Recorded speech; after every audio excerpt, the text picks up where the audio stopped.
So I went to law school and, I got a little distracted in law school thinking, oh, I just want to do criminal work because I also have a heart for criminal prosecution for child sex crimes. That's something that's really near and dear to my heart, which doesn't really necessarily fit into what I'm doing now. But in that process, I realized, because I wanted to make a difference. That sounds so cliche, right? But I wanted to be able to make a difference, but also have a flexible lifestyle to suit my family and the military lifestyle. And the business side of things just ended up really being what was superseding everything else.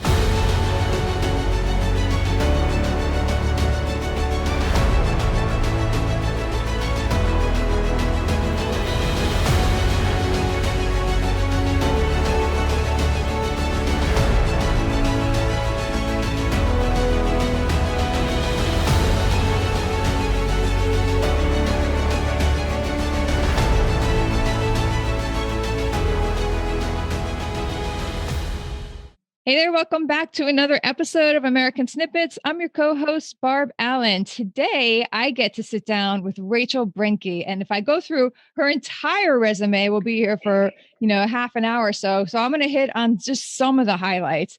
On top of being a mother of 5, a military spouse, now married to a military veteran and living the whole military, like a hectic whirlwind of a lifestyle that those who've lived it fully understand. Rachel somehow managed to get licensed in law, and she's licensed to practice in more than one place, and even in the Supreme Court, I think I saw, which is pretty freaking cool. Virginia, Texas, and the Supreme Court of the United States.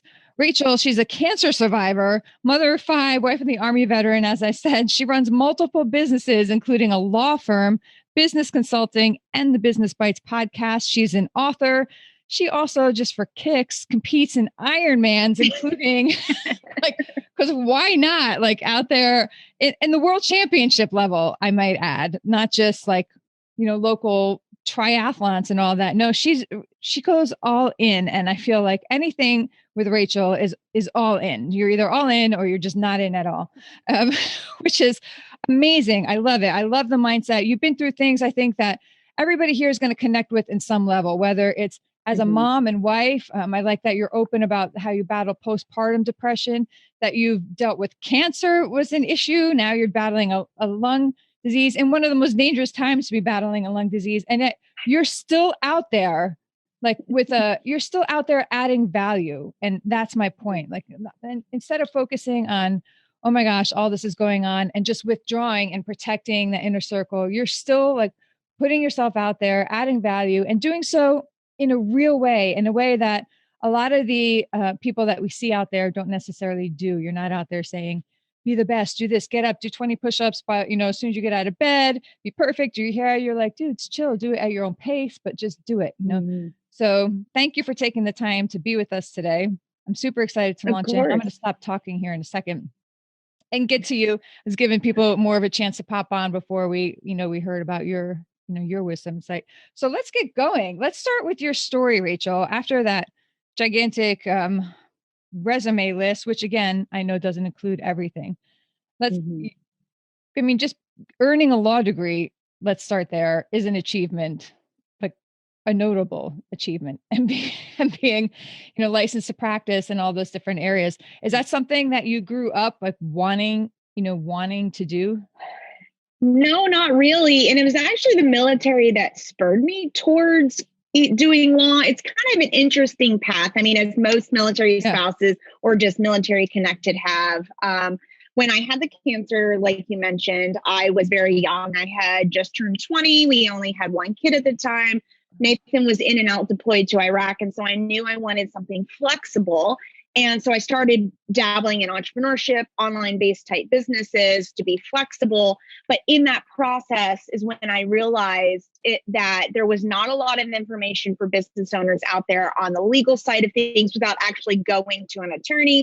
Because you have to consider at the time that this happened, you list this whole list of things that I'm doing, but it's not all what I'm doing right now. This is over a decade, beyond a decade, almost 15, 16 years of doing all of this, that at the time there wasn't a lot of information out there. So through that process of my own entrepreneurship, needing to be flexible with him being deployed, my health and all of that, is when I realized that there was a gap and a need for entrepreneurs to have legal information as well as for myself. And I have always enjoyed legal information. I love crime shows. And so I went to law school and, I got a little distracted in law school thinking, I just want to do criminal work, because I also have a heart for criminal prosecution for child sex crimes. That's something that's really near and dear to my heart, which doesn't really necessarily fit into what I'm doing now. But in that process, I realized, because I wanted to make a difference. That sounds so cliche, right? But I wanted to be able to make a difference, but also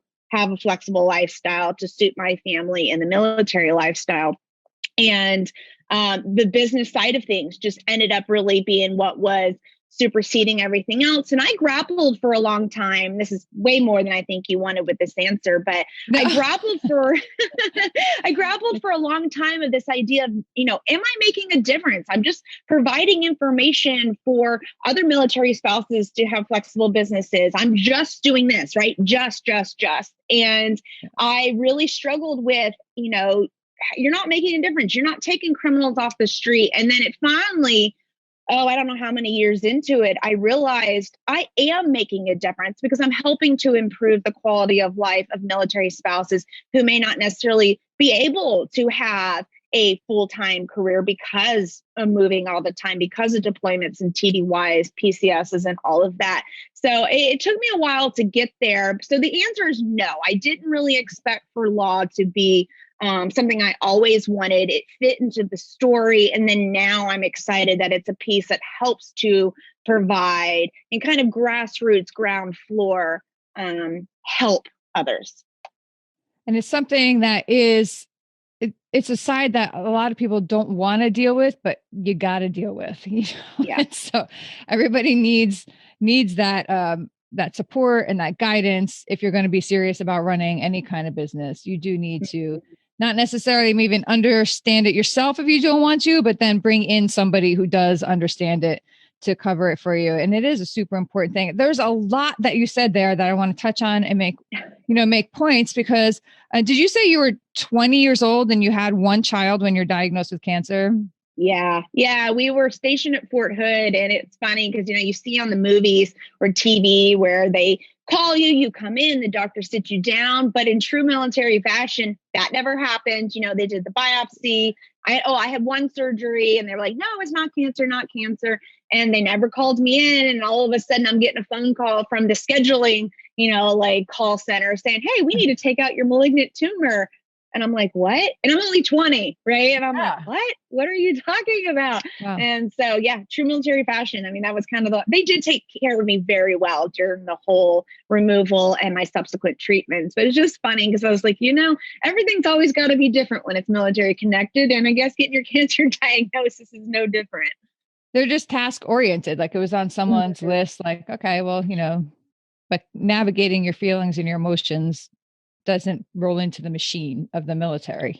It's like, but what, being 20 and having it, I mean, I still, you have this mindset, it'll never happen to you. So I think it was not that I wanted cancer, but I think it was better having it then than necessarily now, because at 20, I was like, okay, great. Well, let's just take care of it. Like it wasn't this, it didn't really sink in, I guess is what I'm saying. I was so naive because I was still so young that it wasn't getting it in that way then was not as devastating, I think, as it would be now.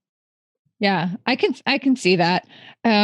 So what happens then after that? Was your husband deployed? Was he around? You were home with one child. You obviously had 4 more children after that. I'm trying to think of how the timeline, because it was all kind of a blur of having babies and deployments. Isn't that crazy? Like you don't even remember what order they came out in or who was when. You're like, it was just that period of my time when this is what was going. But at the moment, in the moment, like the moments are like tick by, right? And now I know the whirlwind. All right, carry on. Well, even now he'll ask me, he'll say, what year was I in Missoula? And I'm like, okay, so I was pregnant with such and such, and I was living here. Okay, these are the years, Yes.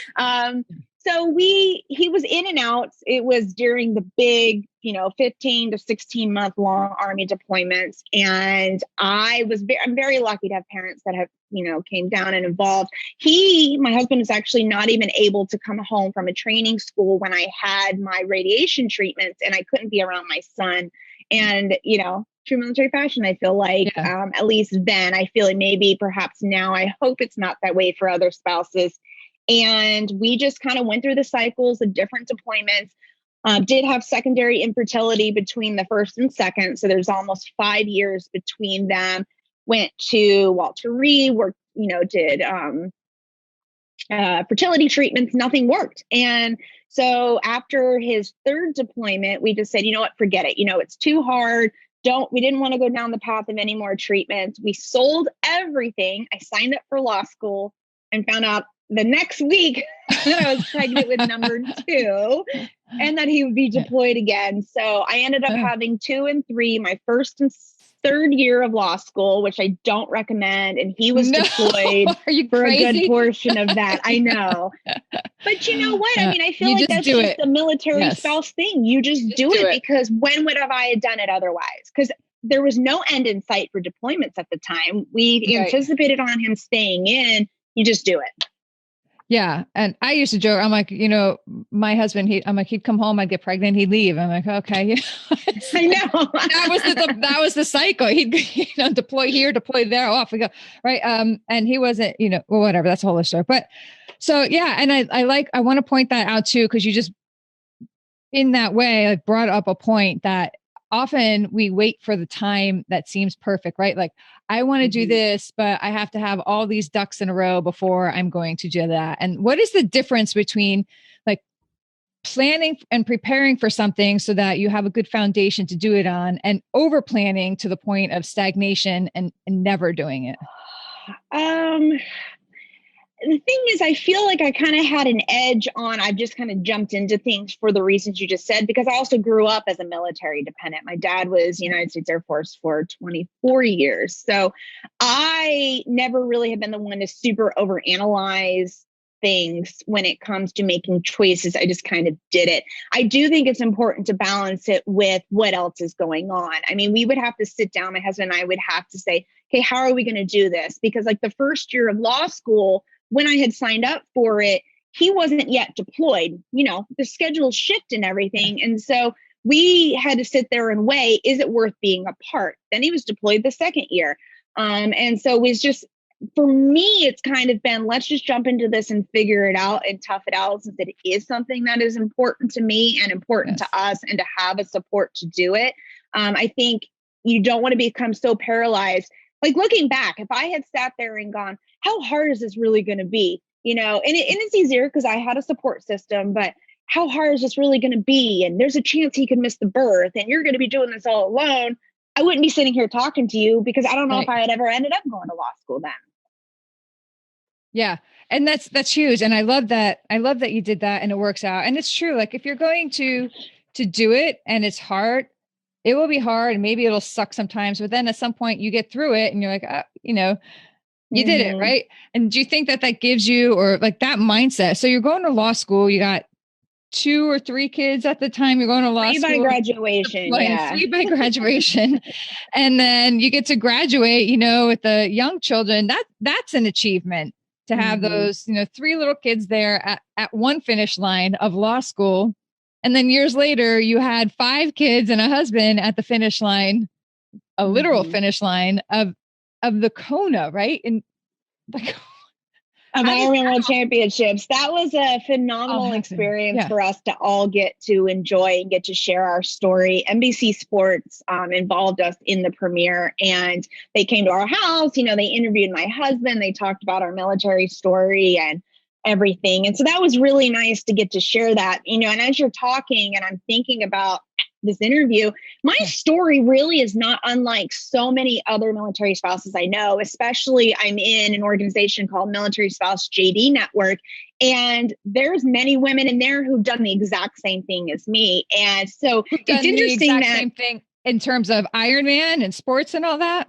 There are, and law school and everything. It's, so it's funny when I'm in like a military conversation with you like this, and we bring up like all this stuff, I'm going, oh man, I don't feel so special here. Whereas on the outside world, it's super unique.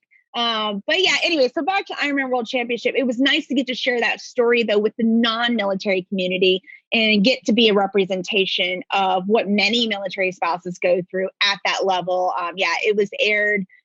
Yeah, it was great. The whole family went. We had a lot of fun, and it was an experience of a lifetime for sure.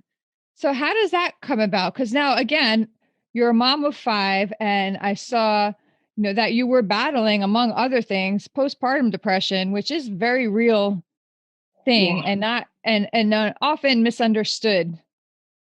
Yeah. So let me give you a little context of the timeline for this. One of the other big pushes for going to law school is that I knew we were getting to a point in our family. We wanted to decide if he wanted to remain in the military. He was coming up on 10 years. So it's kind of like the fish or cut bait. He ended up medically retiring anyway. So that decision was made for us. But that was a big push for going through the law school stuff. And then, so after graduation, and I'm trying to remember the timing with the babies, all of it kind of was coinciding with my businesses were taking off, but we were also having these changes of him transitioning out of the military. I was having health issues after my cancer. It's hard for me to maintain my weight. And so I would gain a lot of weight, was very high risk in my pregnancies. And it was a combination of everything, including the postpartum at the time. There was a lot of stress involved. And so babies 4 and 5 really are a blur of that, of us trying to transition all the military together, learning to be actually a family together, since he had basically been deployed for the decade the before. Bulk of it, yeah, everything. And so anyways, the postpartum depression, I finally realized that I needed to get it under control, and I wanted to do it in my own way. Of course, why not? Hard-headed, might as well do it. And one of the things that I also was realizing that I needed to take control of my health. And so that's how I ended up starting to run, which then turned into triathlons, which turned into Ironman World Championships. Did you say, and I know you did, but I'm going to ask you to clarify and go into this. You said you were running your businesses, plural. And you just kind of just casually drop that in there. I'm a lawyer and I'm running businesses and I'm raising 5 kids. And then I start training, and that just like bleeds into triathlons and Ironmans, but because you've lived it and it's your normal, it's normal thing. Right. But I'm going to go ahead and say, like, for the average person, all of that high level of intensity and work and experience is not normal. Right. So, it's like, it's above a threshold. So like, how do you, like, running one business and raising kids is often like where people would stop, and right. That's a great achievement, and it's a big balance, and it's a hard balance. And so how did you like bleed into multiple businesses, and talk about those businesses, what they are? Yeah. So the way I've structured my branding is that I am the face of every one of my brands. And the great thing about that is that I put out there that I am multifaceted, that I have experience in running online businesses, being a podcaster, writing books, and all of this. And so that I am then the funnel to funnel into these different businesses. And so, it can be very difficult to advertise each of the different ones, but all of the businesses, and I'll list them here in a second, but all of them have something to do that are my personality. So one of them is I have legal blogging and resources for fitness professionals. Well, that came out of because I was an athlete. I am an athlete, and I was working with coaches and realizing there was a need there. I did photography during law school as a way to help financially support us. So I have a legal blog for photographers, then the law firm, and then all of my stuff of the podcast, just more general entrepreneurship. So they all kind of intertwine together. And going back to what we said earlier, it sounds like there's a lot of different businesses, and some days it can be overwhelming, but these weren't all built at the same time. Like they're very siloed. I would start with one, get it to a good place. And then as my own interests have grown and life has grown, I kind of copied and pasted those processes and workflows over. And common theme, what we talked about, I have a really good supportive system at home. And I also have built an online network of virtual team members. So I'm not single-handedly, but at the time that we were just talking about, this is when all this stuff was really taking off. And I was learning how to manage. I was learning how to parent. I was learning how to do all of this, learning how to not be a military spouse because he had gotten out at this point. He was commuting. Yeah, and so all of that kind of came together. And yeah, I would say that I was just barely staying afloat at the time. And it finally was like this, aha, you got to get it under control. And I started with myself, which may sound selfish, but I started with my health and what I needed, because if I was emotionally in a better place, I could be more productive for the businesses, for the family, everything else. Yeah, that is great. So how did you manage the kids part of it, the kids aspect of it while you were running all those businesses and while you're doing it now, right? Now you're everybody's locked home with all of our kids. Right now, I'm very lucky because we have two other adults live in this house that can help me. But we, at the time, and I have a book, it's called The Laundry List. I'm getting ready to pull it and rewrite it, but I am going to keep the story I'm going to share. I remember, and we were joking about this before we got on here, I remember that I would have to shove all of client work or getting on the phone with people during nap times, or I'd have to go hide in a bathtub. And I remember huddling in a bathtub trying to take a client phone call while I hear the kids looking for me in the house. And the bathtub was still wet. And I'm just trying to talk. But it was very ridiculous, stressful. Isn't it? Yes. It's ridiculous. And you just make it work. Yeah. Well, here we are doing it again, right? Even though I put all the supports in place, we can't leave our houses now. So we're doing it again. I'm holed up in my room right now. But, at the time, I didn't have a lot of help. And then that was actually one of the big turning points is my husband and I finally said, we need to have someone come in to help. And so we had a friend who came in to help part-time and gradually transitioned into more of a full-time position as we became more financially stable to do so. And I think that's one of the hard things when people ask, because they're in the very same position, well, how do you get to that? And I don't even know. We just saved as much as we could because we knew how important it was in order to alleviate a lot of the stress. We're talking, these are newborn babies, and it was very difficult, but I was about to say I wouldn't change it. There are a few things that I would change out of it, but I'm glad I learned the lesson of when you realize that you're burnout to the max, something has to change, because I've always been a type of person of let's just power through no matter what. And I think sometimes military pushes that mentality, but the reality is for you to be effective in anything that you do, you have to realize when you get to that point. Yeah. What are some of those things that you would change, that you would go back and say to yourself, hey, there's a better way?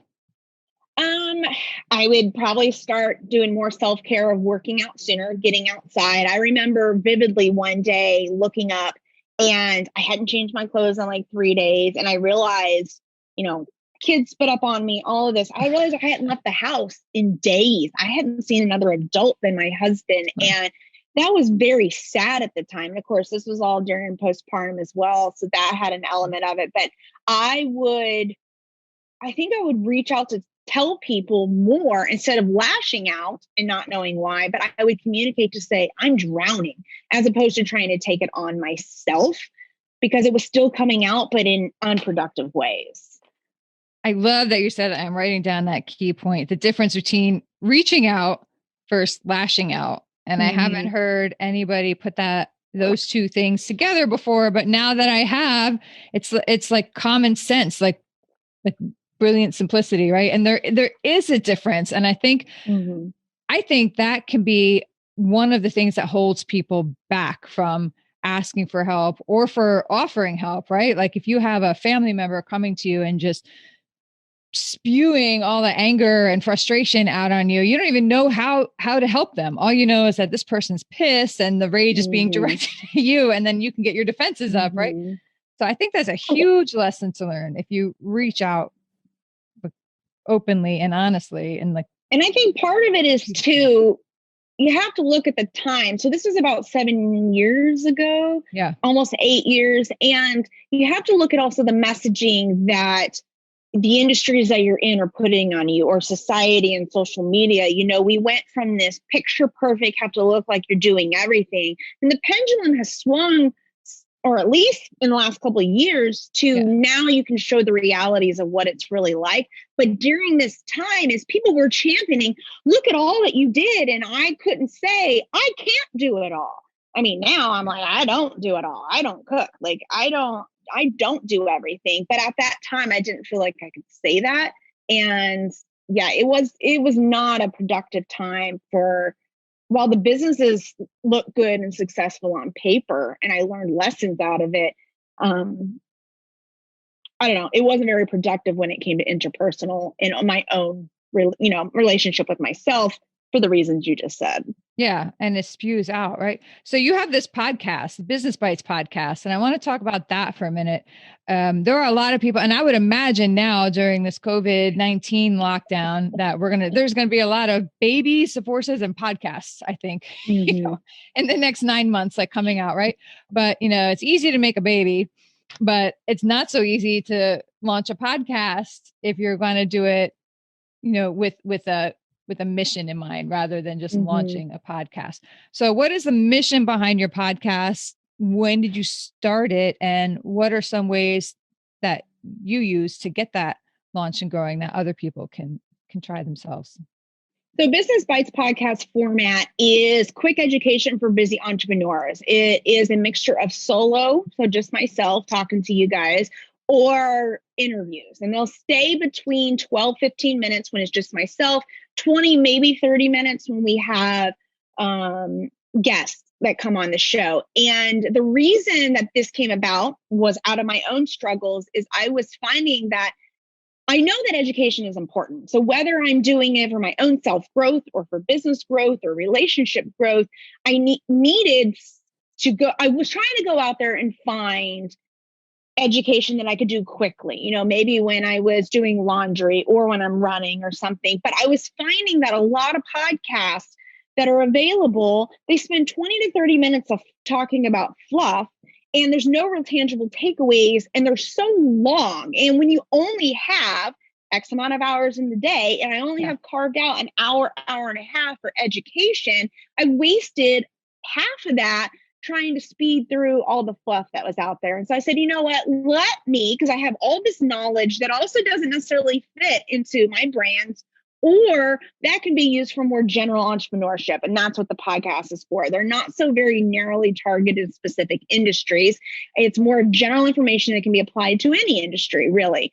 And that's where I land all of that information. And right now I spent all day 2 days ago just recording COVID-19 coronavirus specific episodes, because I center around a lot of legal, business strategy approaches. So right now there's a lot of questions about like CARES Act, stimulus, how it impacts small business, how that impacts if you're an employer, your income and all of that. And for the most part, though, my episodes are evergreen. You can utilize them anytime. This is really the first time that they're more time sensitive. But we're still taking it and taking half the podcast. Like when I've interviewed a financial advisor, we talk half COVID and then half how business owners can prevent these issues for when something else like this happens in the future. And so we're still trying to make it evergreen. I'm glad you said that about we're going to see a lot of podcasts and stuff. And I'm excited to see the innovations and the content that comes out of this time period. I think that is one of the silver linings that we're going to see. But I will tell you, having a podcast can be difficult. It also depends on how you're structuring that, though, into your life. Maybe it isn't your business. It's just a creative outlet for you. That's fantastic. Some people go into podcasting because they want to earn money from podcasting. For me, the podcast has been around, I believe, it'll be 2 years, I think, this August. And we it's not my main focus. It is just a tool and arsenal of tools that I have. It kind of helps to drive people to the other brands and provide information. So we do have sponsors, but really for the most part, it's just freemium information to be able to help share a bit about my life and on my own terms. Even though I do a lot of interviews like this, and I have great hosts that let me just talk freely, but I'm able to share my tips and also provide legal information. And I guess my big point out of that is if you're looking at creating a podcast, figure out who you're talking to and why you want to do it, because that's definitely going to demand how much of an investment of time and resources that you want to put into it. You can bootstrap it easily. And I think a lot of people are finding this. Like, we're using Zoom for this. You can use Zoom to do podcast interviews. So there's there's a spectrum of ways that you can do it, from just hobby all the way up through full time, but it all depend really what you want. And I think the big, it's interesting you say it's hard to keep a podcast going, because it is. Like, you have to routinely create new content. So you're on a content treadmill. And I don't know how many times I'll go out looking for new podcasts and I get excited about what I see, but then I notice they haven't put a new episode up for 3 years. And Yeah. What's the point? They fall off. Yeah. Because it is something you have to feed every day, every week on a consistent basis. What would be like some tips you have for somebody who is maybe home now during this isolation quarantine, and they have something they're good at, they have a skill, they have a market, they have a niche, and they want to get that specific content out there on a podcast platform? What are some ways that they could start right now from home? What would you advise them to do? Are you talking about doing it for like a business? Yeah, like for a business thing. They want to teach. They have something they want to teach someone and track them to their brand or to their company. Yeah, I would start with, so I have a formula, and I need to actually do another episode of my own on this, but I have a formula that I work through anytime I'm going to create a new project, whether it's a podcast, a new post on social media, and it's client avatar plus unique selling proposition. So who is it, the client avatar, our audience avatar? Who is it that I'm talking to? Who is it that needs to hear this? And then plus, what is my unique selling proposition, right? There's tons of legal podcasts out there. So for me, what is my unique selling proposition? It's my story. It's that I am an entrepreneur as well, and I can tie that together. So that's my unique selling proposition, as well as with the short format. So if you're going to sit down to create a podcast or anything, take that formula and run that through your mind every single time you're going to do it. And that is going to help you create your title, your description, pick which platforms you're going to be on. Before the show, we were talking about social media platforms and how there's so many to cultivate. Podcasting's the same thing. You don't necessarily want to just push it out to all these platforms. I mean, you can. It's relatively easy with RSS feeds, but you have to be intentional about which ones are you going to cultivate, because, and it sounds a little contradictory from everything that I've been doing, but you really have to focus on very specific platforms with that formula in order to be successful, to get audiences, to get, I was going to say readership, but listenership. Is that a word? Yeah. It is now. It is now. Now in my dictionary, it is. But to get listeners that are going to be loyal and engage with you. Yeah. So that'd be the next step too, is, after you identify your audience avatar, unique selling proposition, identify what platform you're going to focus on, and also how you're going to record it. Whether you're going to do Zoom, or you're going to do audio, or you're going to do video, or you're going to do a combination thereof. And the one good thing that I absolutely love about being an entrepreneur is that you guys can start a podcast right now. And let's say you just don't want to get all fancy dress up, put on a bra or whatever. You can do it that's just audio and start with that. Maybe you don't want to stick to a specific schedule. And as you evolve, add things onto it. That's the beauty. You're in control of it. Love it. All right. And one of the things that we always try to bring in with people to, our guests, or to add to our audience, are tips or insight and guidance on how to take even upsetting things, traumatic things, maybe depending on who we're talking to. But, some things happen in life and they just knock us down. They take us by complete surprise. Happened to you with your cancer. But in this instance, I'm talking about your dog. I know it's sad. I know your dog, but so I wonder if you could just tell us a little bit of what happened with Archer and how you then, because it's not only something that happened that was upsetting and terrible, and it's not why we're focusing on it. What I want to get to is that you've taken that and you've blended it with what you do. And you're even using that. You're like the spin doctor, right? You're like, well, if something happens to me, I'm going to take what I know and I'm going to like focus it and target on something positive, which I have immense, respect for. So can you take us through that? Yeah. So a couple of years ago, it was May 2008. Our dog was stabbed to death by a neighbor, and heartbreaking, my best friend witnessing it, holding him and all of that. But I think the biggest issues with the situation is that my young children were very near. My young children were witness to it. And you couple that with the fact that your whole sense of security is shaken. You don't know why it happened, and it was at your home. And to me, it was traumatic in that it was one of my first real brushes with like an immediate trauma, like out of the blue. It's a normal day and just boom. Yes. And yes. that happens. Yeah. Well, that's the thing. And that's why it's weird when people are like, well, it's just a dog. And I'm like, but it represents a bit more. Because like for me, it was a turning point in life in that it was my first real brush with grief. And it wasn't just grief over the dog. Like it was grief over, that loss of security, what could have happened. It could have been my kids and all of that.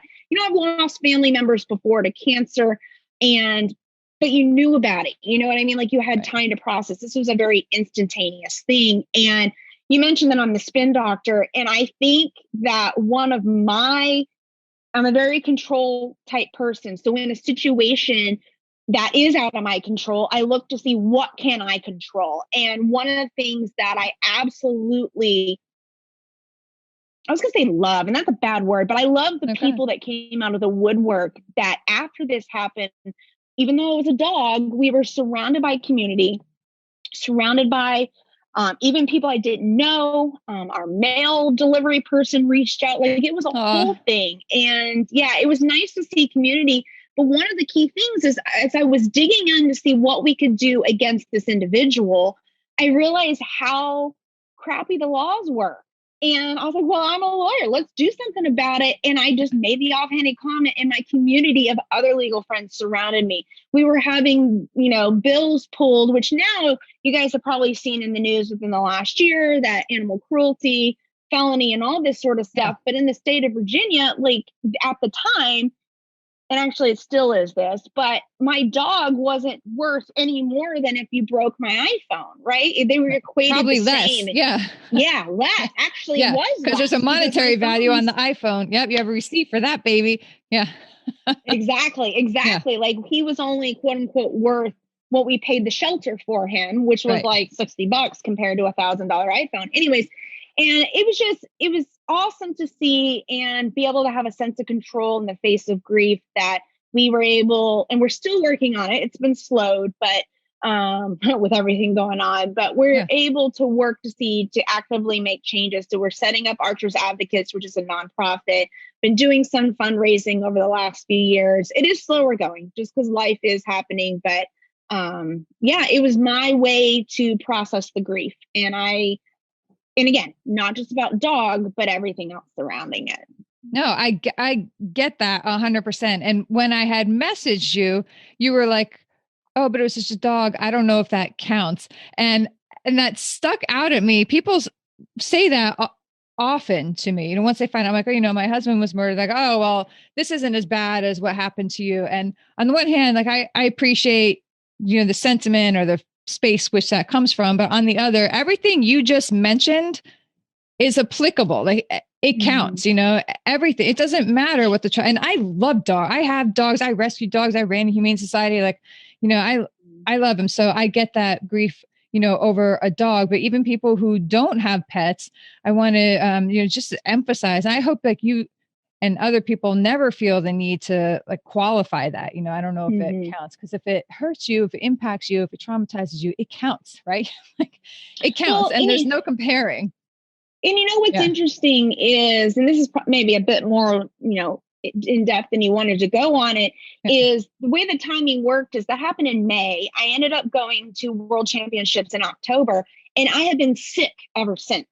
And in that process of trying to diagnose whatever this is that I have is how we found out that I have lung disease. But that's not why I'm sick. It's just some underlying chronic illness. And I have been to Johns Hopkins, I've been to you name it. And it has gotten to the point that I think that my body was so shocked by grief and I didn't allow it time to heal. And actually this past year, it's been about a year that I have backed off a lot. I didn't compete with Team USA last year because I was trying to physically heal. It wasn't that I was so emotionally out of it, but now I'm to a place that I think that, and this is kind of when I was saying, it sounds so noble. I took my grief and made control and I made a nonprofit, but I also wonder if it just didn't allow myself to sit in it and process the grief. And I think that had some to do with the illness, and my body finally just goes, I'm done. I'm out. Yeah, all of that. And I think that's like, I could have you back and we could spend like an hour on, on that track alone. And everything you said, has so many different tracks that you could take. So thank you for sharing that with us. One question I want to get to before we have to wrap this up. We started American Snippets. I asked you like what your mission, your goal, your purpose for your podcast was. You got to have one if you're going to start it with any intent or focus, right? Ours is multifaceted, but one of the big things that we focus on is restoring faith and patriotism in the American dream as unifying entities rather than dividing ones.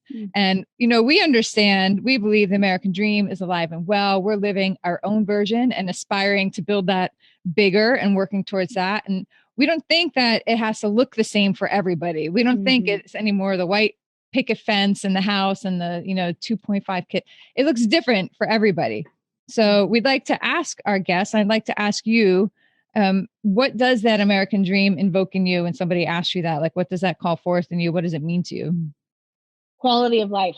One thing that I learned from my parents and that I learned from the cancer experience, as well as being part of the military, is at the end of the day, quality of life. So whatever it is that you can do within the freedoms that we've been given, the freedoms that we have, and use that to have a quality of life for self and what you can do for others. I mentioned that I struggled for a long time. I felt like I wasn't making a difference in the world. It's because I believe in doing that. And I believe in that quality of life over making money. Not that I don't love to make money. I do enjoy it because it's a tool for me to be able to support self and give to others, but definitely quality of life and utilizing the freedoms that we had. And it's so funny. I was thinking about that this morning and almost posted on Instagram how much I took for granted our freedom to just be able to get up and travel, just to be able to go down to the park. And right now we can't do that. I mean, not like our freedom's taken away, and that's a whole like political discussion we can get into whether it's legal or not. But it's definitely, I'm grateful for what we're going through right now. And I definitely want to inject a bit more of what you just asked me, what I just said, of capturing our freedoms that we do have, the privileges we have in this country to further our quality of life. Love it. So if people want to catch up with you, connect with you, learn more about you, work with you, hire you, whatever, how's the best, how do they best find you? RachelBrenke.com is the main website. It links to all the other different things that I have going on. We have a chat form. We have a contact form. You can also catch me on any of the social media sites. I'm primarily Instagram, Facebook, Twitter, not so much. I don't do Snapchat or anything. I'm too old for all that. I know, right? I don't even know how to use it. Those are the main ones. If you guys have any questions, I am an open book, as you see. I'm more than happy to share my experiences. I'm more than happy to talk and give any advice that I can, because I think I went through the things that I went through to help people. And so feel free to reach out. Awesome. Rachel, thank you so much for being here today. We truly appreciate you. We're going to wrap up the live session now and ask you one more question, a bonus question for our inner circle mastermind. I Okay, Dave's changing the course on me. We're not wrapping it up right now. I'm going to ask you one more question from our viewers. Tara Tiffany, hello. They have another military spouse podcast, Real Talk with the Misses, which you should definitely get on. They relate to the military community. But anyway, they ask, those days or nights when it was beyond hard, like really, really hard, and maybe almost seemed impossible, and you wanted to throw in the towel, how did you keep yourself from quitting? I couldn't. It was it was a couple of things. I was remembering why I was doing it. I was working hard in order to allow him to leave the military if he wanted to, so we'd be financially stable. It was recognizing that if I didn't keep going, I was going to have to end up working for somebody else. And I didn't want to do that. I didn't want to take away from my kids. And then it's just sitting there, give yourself a cry, but then make a tangible plan. How can I make it so that I'm not up at 2 a.m. studying and then getting up at 5 a.m. to go to law school and all of this? How can I make a plan to make this better for me? And so those are the big things. And I still utilize that approach of why I'm doing it, seeing what my alternatives would be, and making a plan to change it so I don't continue feeling that way. Awesome. Thank you.